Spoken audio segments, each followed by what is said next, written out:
Like it or not, being skinny changes the way people treat you. We've seen people come out to say this online many times, especially within the past year, about how losing weight has made people treat them differently and it's surprising to them. We've also seen on reality TVs people openly say that they can't believe how shallow people are and how they treat them differently just because they're skinny. So if you're trying to get skinny before summer, I can understand that.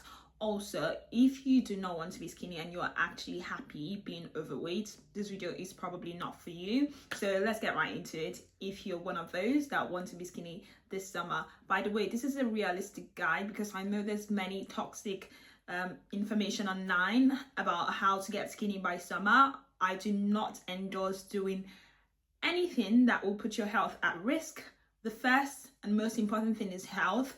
But let's get a summer body, guys. I know you want to flaunt that body this summer, so let's get right into it. So if your goal is to slim down and gain skinny privilege by summer, it's not just going to be one thing. It's not just going to be the gym. It's not just going to be what you eat. It's actually a combination of three things. The first one is your nutrition, which would actually take 80% of how you're going to get skinny. And then we've got the 20%, which is the gym, and then there's the other parts, which is lifestyle, which I'd say varies for different people, so it doesn't make part of the percentage because who knows, your lifestyle may be fine in terms of other things I'd mentioned, but I'll get right into that in a minute.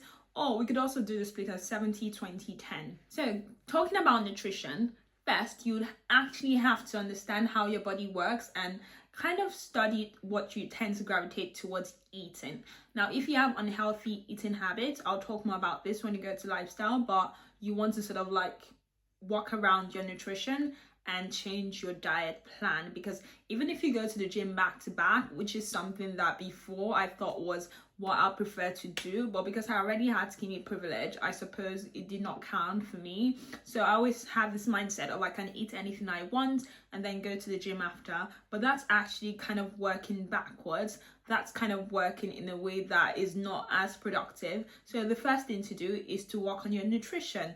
What you want to first do is eat in calorie deficit, and that's just, you know, when you subtract how much you eat, how much calories you're taking in versus how much you are putting out, you sort of want what you are putting out or what you're losing to be more than what you're gaining. So the simple way to do it then would be to have a sort of calorie deficit. So you can work on this in two ways. You can either put out more or eat less, and so you have to put out not as much and you still get the calorie deficit that you want.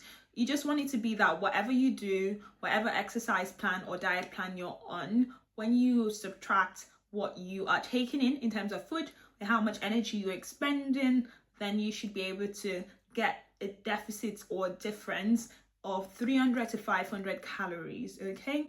So you want to sort of be losing more than you're gaining, but in a safe way, okay? So 300 to 500, that is what the goal should be. The second one is sticking towards a high protein diet. So gravitating towards protein like poultry, fish. I'm not the biggest fan of red meat these days, but some people gravitate towards red meat, whatever your take on that is. Yeah, and yeah, eggs as well. So high protein diets. Sometimes for lunch, I found that doing a protein and a salad just works perfectly, and you still get full because proteins definitely make you fuller than you would find with, you know, other meal classes. So things that are in protein will help you with that satiety, and also adding a salad to that will be great, but generally just sticking to proteins rather than carbs will be great because it will work on your muscle mass as well and keep you full.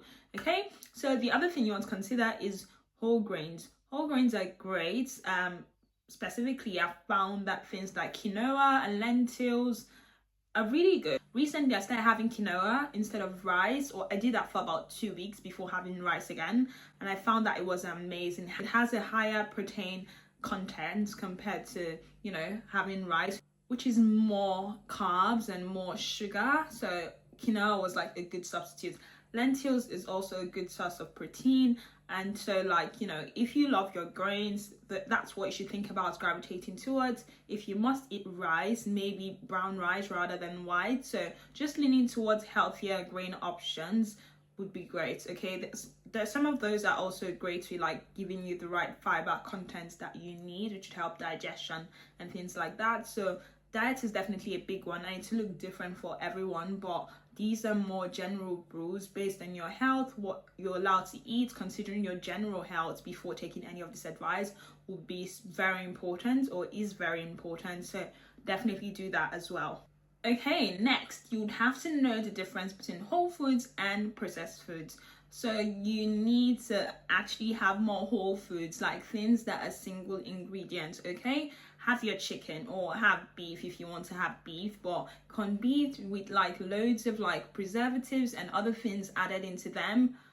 Not a good idea. Always look on ingredients. Even if you're going to buy the canned stuff, the overly processed stuff, look at the ingredients. I think in society today, it's very hard to know what's what, because you know, things have been packaged in a way that is attractive, and year on year we're just used to eating all these things that are, you know, not healthy, but it's been ingrained into our culture that it's fine to eat these things, it's fine to toss a meal into the microwave despite, you know, all the additives that have been added to them, you know, all the refinement that's been done to them before you're having them. So that's something you need to look at and say, okay, this is not good, and you know, consider things like maybe even cooking at home rather than like just getting things off the shelf. If you're going to get things off the shelf, make sure you look at ingredients. Those ingredients I suspect will probably put you off. The alternative will be whole foods, fruit, veggies, lean meats, you know, poultry, just healthy stuff generally. Oh, an extra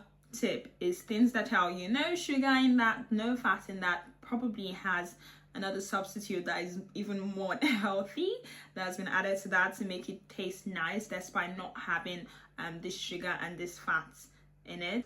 Also, cut back on refined sugars and carbs, okay? Think about how things are made before you have them. Know what your natural occurring carbs are and refined sugars are, okay? Like, so sometimes even the bread that you get from supermarkets, if you look on the ingredients part, you'd be surprised at some of the things that are there.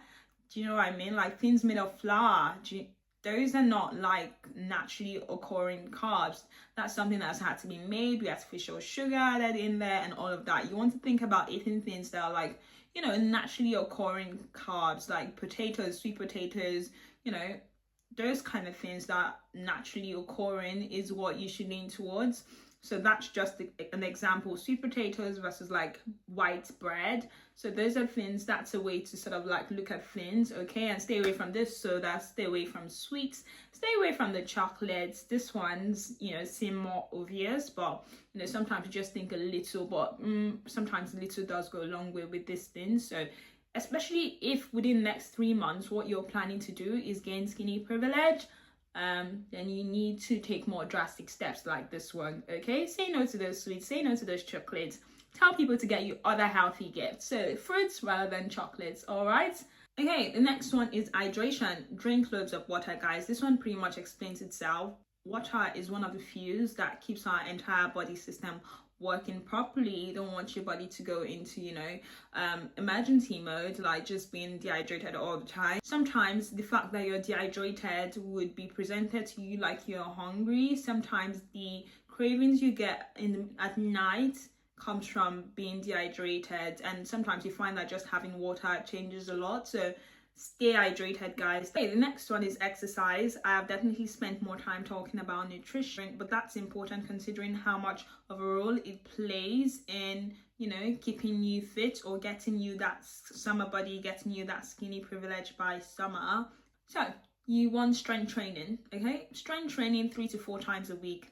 Okay, and I know now that sounds intense. If you haven't been going to the gym before, you may want to like work a way around this, you sort of like build your endurance to do this. But if all you've got is 3 months to gain the skinny privilege, you kind of need to go, you know, the harsh route. Okay, again, consider your health, but generally, if that's what you're trying to do, 3 to 4 times a week. And of course, cardio 3 to 5 times a week, like 30 minutes a day, okay? So that could be walking, that could be cycling, that could be swimming, that could be running, that could be skipping at home, okay? So anything cardio would be great. This is the biggest one for losing weight, really.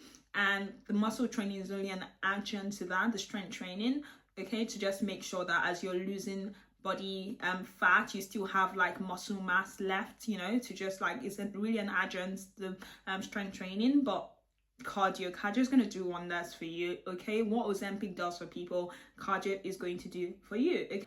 The third one is daily movements and just incorporating fitness into your day-to-day activities. Now, I've talked about this one in my previous video. I'm going to link that up there, about things that the skinny girls know that other girls do not know, okay? And I think that video will be useful for you also if you're looking to get skinny privilege by summer or before summer, okay? So definitely incorporating movements every day. So taking the stairs rather than the escalator or elevator, taking a little walk to the shops. If you live in Europe, for example, I know that's not possible in some parts of America. Just walking those short distances, you probably can. That 15 minutes walk rather than like doing a 2-minute drive. Those are things you should consider doing, because that's what actually keep the healthy and fit people healthy and fit, because they have this habit that just makes it easier for them to, you know, stay fit, stay skinny, okay, to maintain their skinny privilege. So this is something you should consider doing, okay. Now we're going to the third and final one, which is lifestyle.